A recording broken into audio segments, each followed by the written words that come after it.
Welcome, everyone. My name is Brian Balicki, your host of the podcast, The Juice is Worth the Squeeze, Embrace It. It's my life story of 56 plus years as a type 1 diabetic and still counting. Today's podcast is titled In and Out of Africa. I don't know if you recall, but in my last podcast, I talked about my earliest days as a type 1, the challenges, risks, accomplishments, and quite simply, the trust it required me to have in those around me to successfully manage the beginning of my lifelong journey. Those early days in my 56-year journey reminded me of another, a much shorter one for sure, one that occurred less than a year ago to South Africa. In that 10-day journey, I traveled to two very different destinations in South Africa. The summer resort-like atmosphere of Cape Town and the wild game preserve in Makhanda in the southeastern rural bush region of the country. In hindsight, this shorter journey was one with very similar risks, challenges, and fortunately, a surprisingly positive outcome, much like the one I began 56 years ago and I continue today. So you might ask, what was it about my trip to South Africa and safari that reminded me of my earliest days as a type 1 in 1968? Well, here's what came to my mind as I was putting my thoughts together. In October 1968, I started a journey. At that time, I could not tell, and it was impossible for my doctors to forecast for me exactly how long it would last. And of course, I had some gut feelings, but back then, honestly, I thought I had only 25 years. That was the life expectancy at the time, best case. I write about this in my book. This was what I could tell by listening to my doctors and doing some reading on my own. But the most striking parallel between then and South Africa was it was impossible to tell what experiences I might face along the way, in terms of good, bad, and the myriad possibilities for other experiences. I did have a mix of both in my earliest days and also in South Africa. Looking back, I was very unsure about the thoughts I would be left with at the end of many days while I was in South Africa, just as I did back in the 1960s, when I was dealing with my earliest challenges as a type 1. In my early days, I often wondered about things like, did I have reasonable expectations for myself about what my days would be like? Was I satisfied with how I was feeling or how I was managing myself each day? Did I feel like I was going even in the right direction? And most importantly, what should I be looking out for along the way to tell me if I was doing okay or if I wasn't feeling well? Back in 1968, I had very limited experience in managing myself. I tried to be mindful about how my daily decisions could lead to unexpected, unplanned, and quite simply, possibly dangerous outcomes. Was I perfect? Hardly. Was I brittle, as my doctors and others would tell me? Absolutely. At that time, the science, resources, and knowledge available to type 1s were just beginning to evolve. So even under the best circumstances and my best efforts, there were likely to be bumps along the way.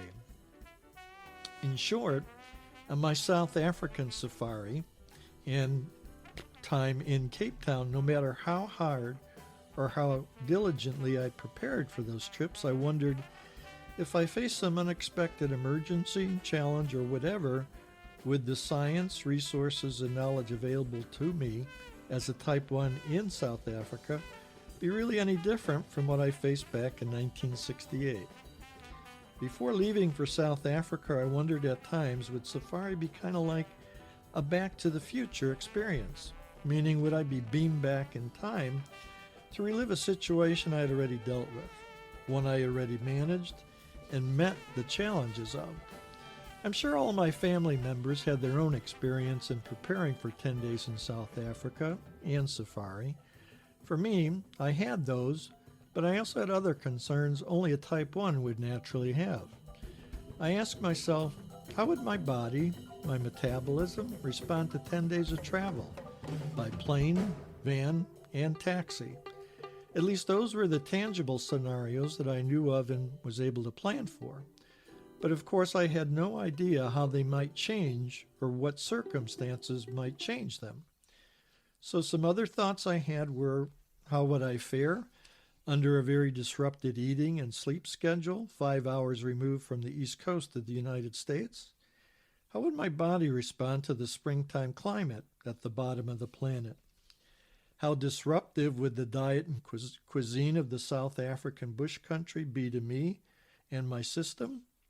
How would my immune system hold up to all the elements that Mother Nature would likely throw at me while I was in country and on safari?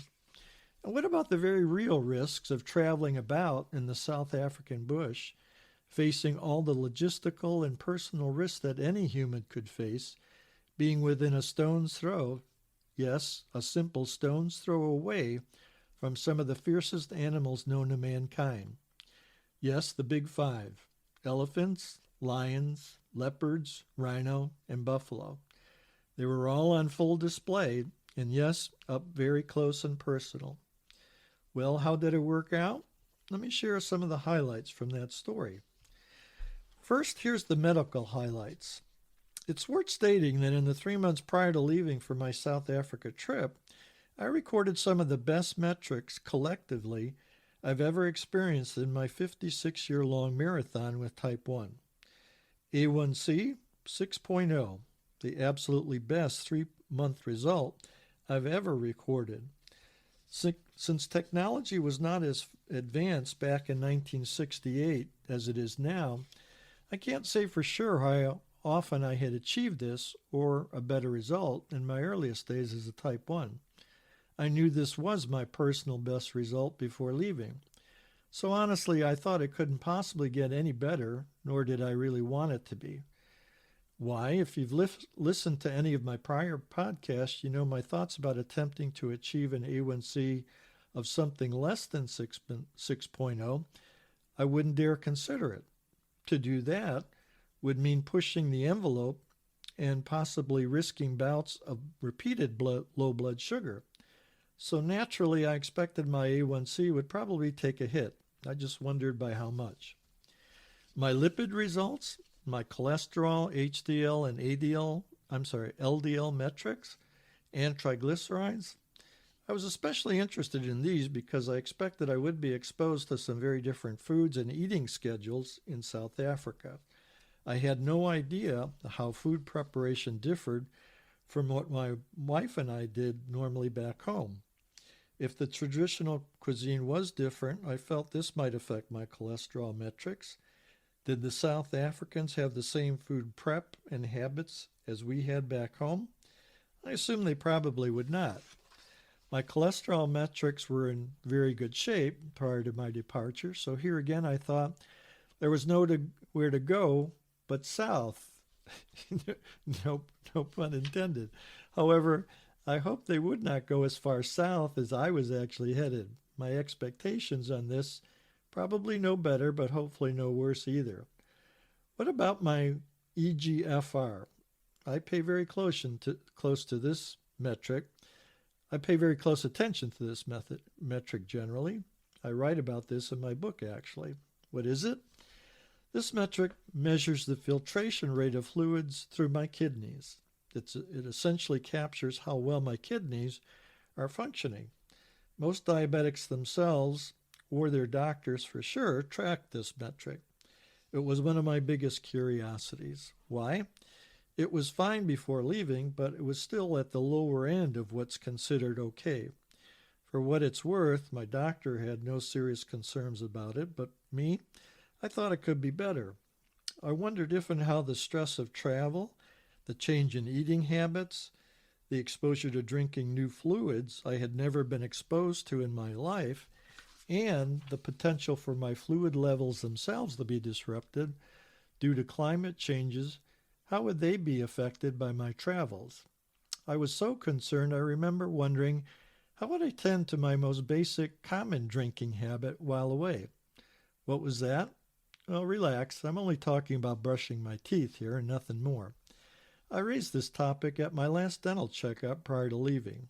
I asked my dentist, what would you recommend, or how would you recommend I begin brushing my teeth when I reach South Africa and on safari? From his own experience with other patients, he said I should probably start off by having bottled water nearby, use it, and see how that works out. I did exactly that.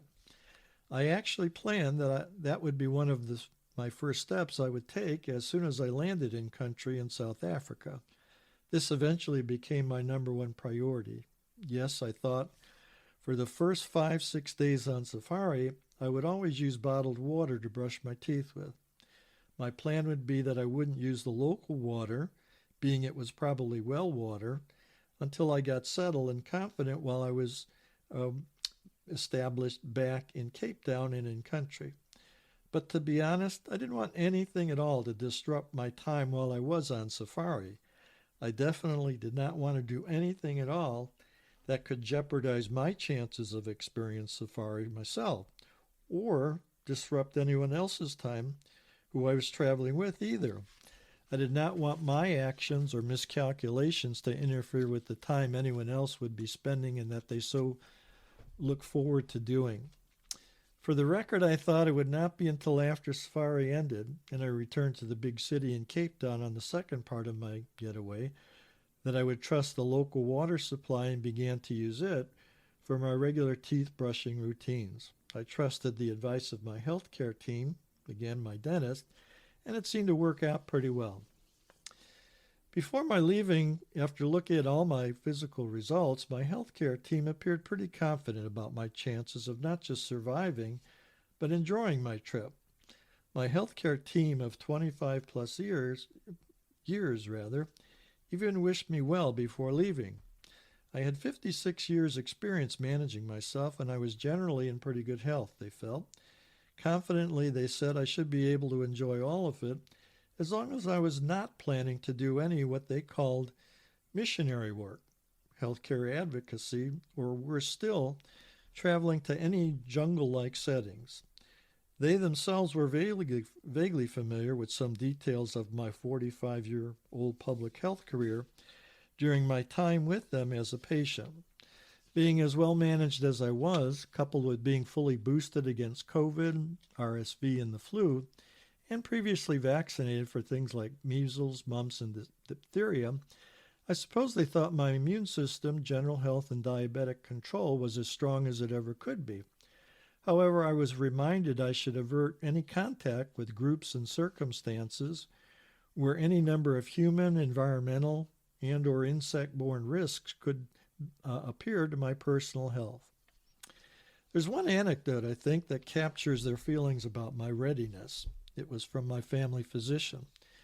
I vividly remember in my last checkup prior to my takeoff, a lighthearted, joking, whimsical comment he made to me.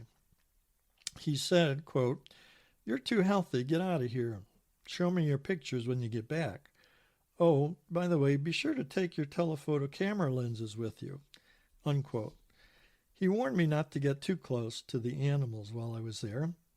I wonder if he was just saying that to see just how closely I would follow his advice. Little did he know, nor did I, just how close I would get to the big five, as they say, but more on this in a bit. Other concerns about my trip? Other similarities to 1968?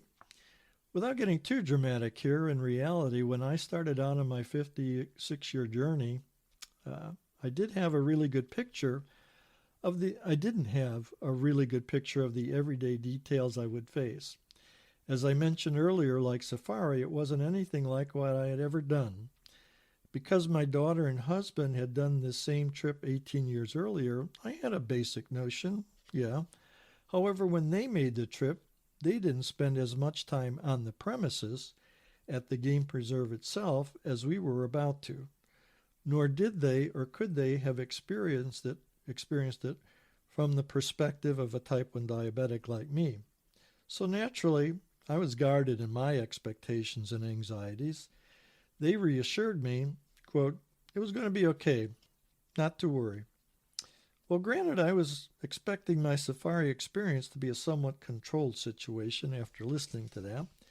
Controlled for sure, but here again, it was not all that different from my earliest experiences as a type 1 diabetic.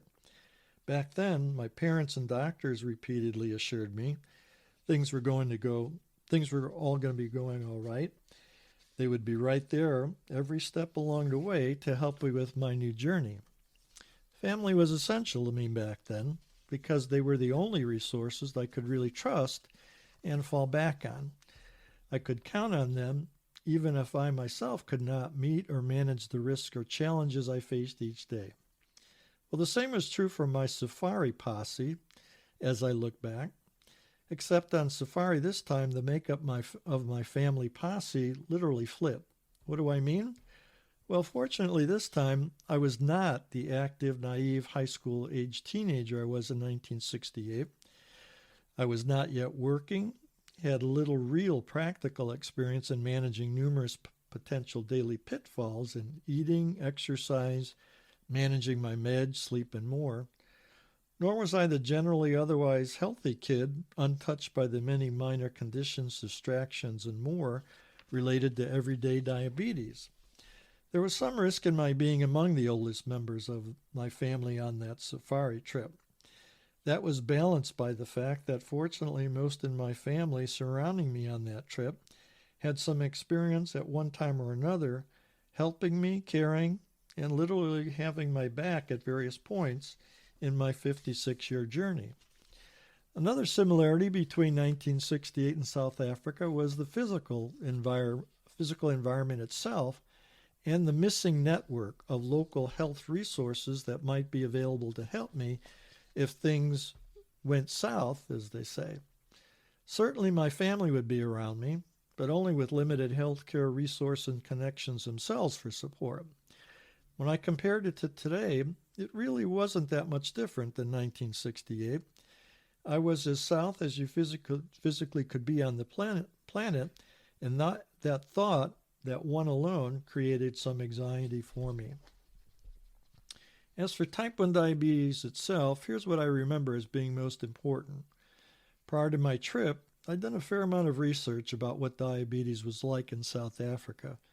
I was most concerned about the pervasiveness of the problem and how familiar the local doctors, nurses, and authorities were in treating it medically, pharmaceutically, nutritionally, and personally. After completing the homework that I did, I had some reservations about how current and how grounded the South African health professional community might be on treating me and using my therapies. Honestly, this finding made me a bit anxious. What appeared to me was that they had far more familiarity with treating type 2 diabetes. We know that condition is induced more by nutritional deficiencies, unlike type 1 diabetes where pancreatic function literally stops.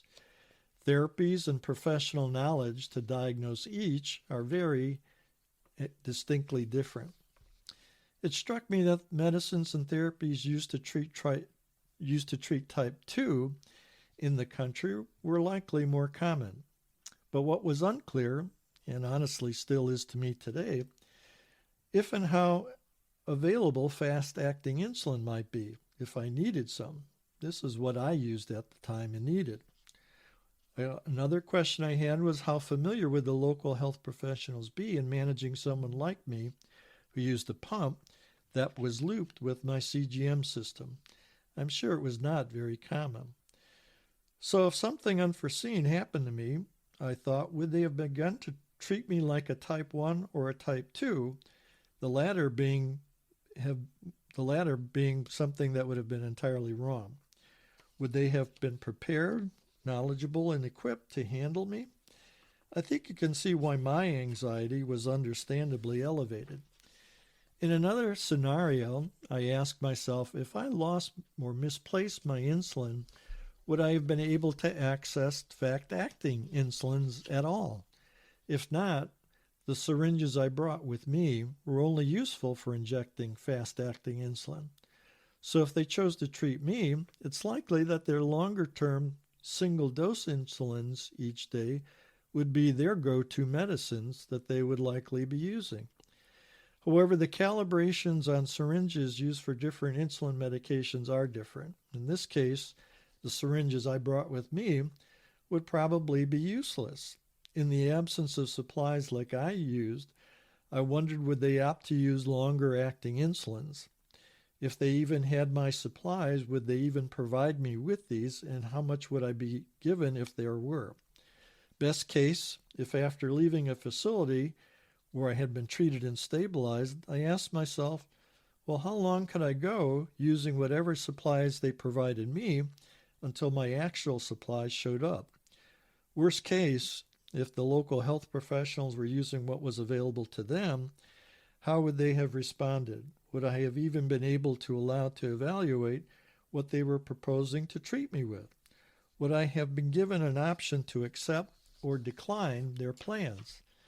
In those scenarios, I didn't think I would have much of a choice but to go along with their plans. My greatest concern above all else, changes in anything, my usual meds, supplies, routines, and more, is never followed quickly by stability. Change is never good for diabetics, especially when everything else, except when everything else is under control. Well, this was a risk I took before leaving, and I did my best to prepare for.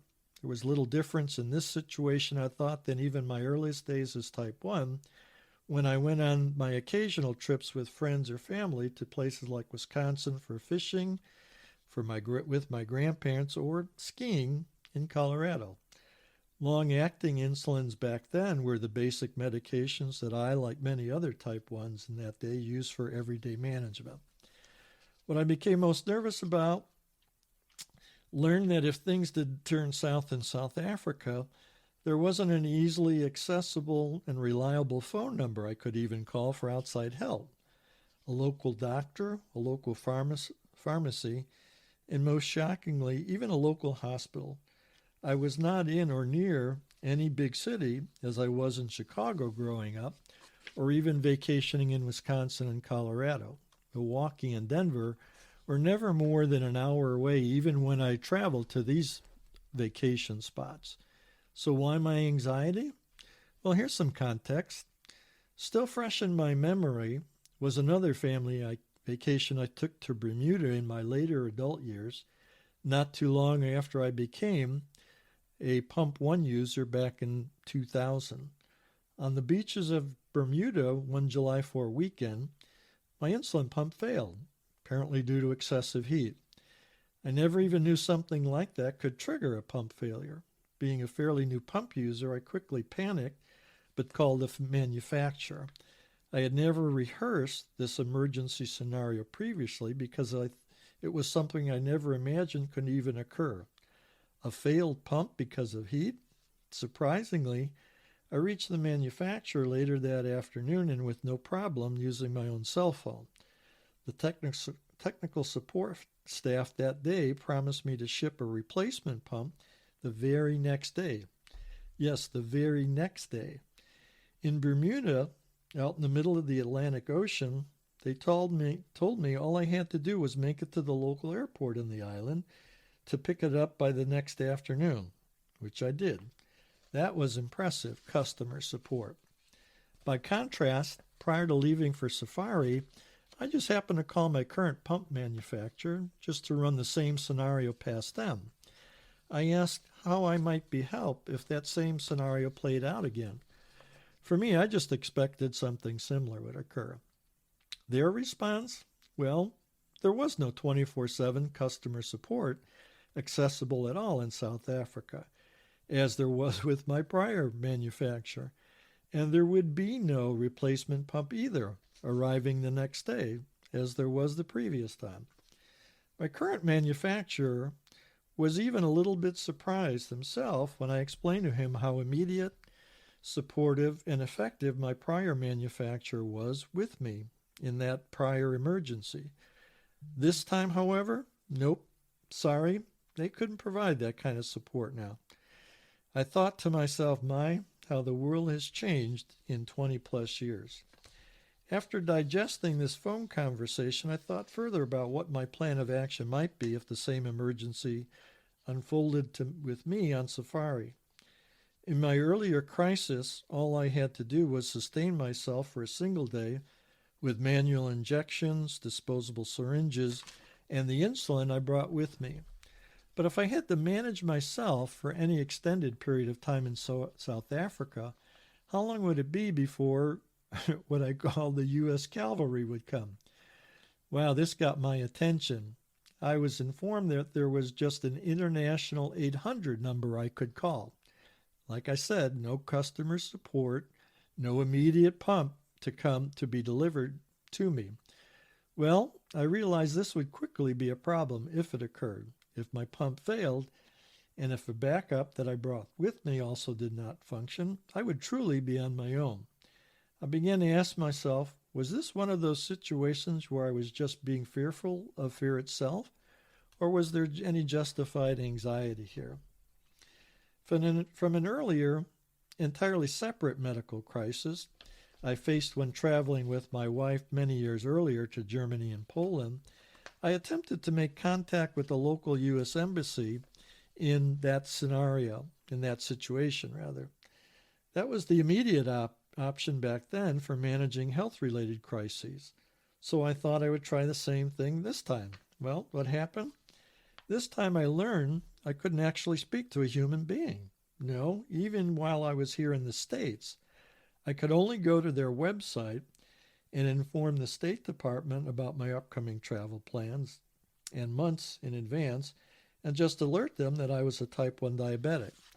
I have to say, not having a chance to speak to a human being about my trip prior to leaving was a bit disconcerting. I never really found out, fortunately, if that contact would have made any difference in the event of a medical crisis in South Africa. I did the best I could. I prepared. I followed available instructions and trusted the local authorities somehow, some way, would be there to help me in the event of an emergency. Well, there are other risks, of course, I imagine, but the others appeared to be much more manageable.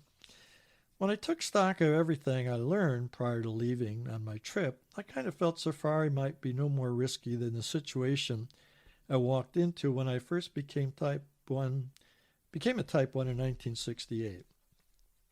Yes, I recognized that I, myself, backed up by my family, was perhaps my own best resource for meeting the likely challenges along the way. I had to feel comfortable and confident in perhaps having to deal with healthcare professionals in South Africa itself who were probably not as schooled or experienced in dealing with type 1 condition as I was. This is kind of what I mean when I talk about embracing the challenges of being a type 1 diabetic. At numerous moments in that trip, preparing to leave, then getting to and from South Africa, I did my homework, I prepared, I adapted, and became slowly confident. I ultimately embraced the challenges that I was likely to face. The result? I learned and experienced firsthand in real time the juice, the thrills, and the enjoyment was truly, as I always say, worth the squeeze. Sound familiar? It's the general theme of all my podcasts. It's the same theme that can be part of the life journey for all type 1s. So I'm going to stop here. In my next podcast, I'll take you closer to some of the most dramatic moments of my time in and out of South Africa. I'll also revisit results of my personal health metrics that I discovered after I returned. Here's a little teaser. Like me, you'll discover some real Kodak moments occurred in all of the above. So be sure to tune in again. Thanks for spending some time with me again. Signing off for now, cheerfully, Brian Balicki. Continue.